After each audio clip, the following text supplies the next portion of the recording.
As the year's biggest cooking day approaches in less than 2 weeks, kitchen preparations are already underway. But are you ready to accept a potentially deadly risk?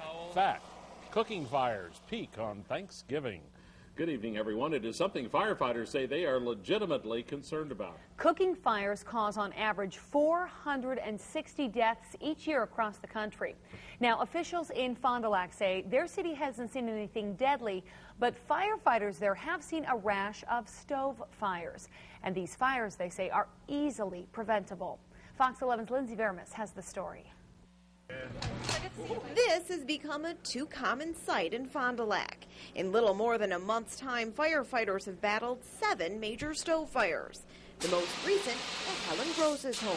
All of a sudden, the fire alarm went off, carbon monoxide went off, and the smoke just came out. Rose wasn't cooking, but cereal boxes she was storing in her stove ignited anyway. It's things that we can prevent. There are things that we're saying, this wasn't a malfunction of a stove. We haven't had a malfunction of a stove.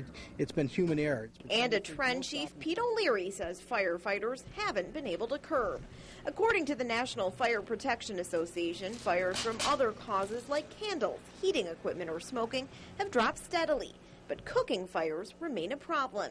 They cause 40% of home fires, more than anything else, and are largely the result of inattentive cooking. This is what you don't want to do, and you'll see why. Firefighters showed off some common mistakes.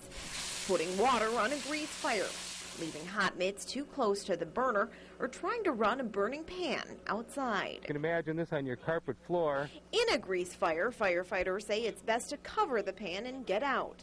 They've seen some recent injuries and don't want anyone else hurt. They'll burn their hand, they'll drop the grease down, they'll burn themselves when the grease hits the floor and it spills up on them. You know, they're going to be being sent off to a burn unit somewhere. It can be very, very serious. Fortunately, it wasn't for Gross. She was forced from her home for a night, but won't make the same mistake. I did it, but no, I certainly won't. But I got to find a place when I go shopping, where to put my cereal and where to put my crackers. In Fond du Lac, Lindsay Vermis, Fox 11 News. Now, the firefighters say most kitchen fires start from the range or the cooktop, and they say it's a good idea to have the lid of a pan nearby to smother any small flames.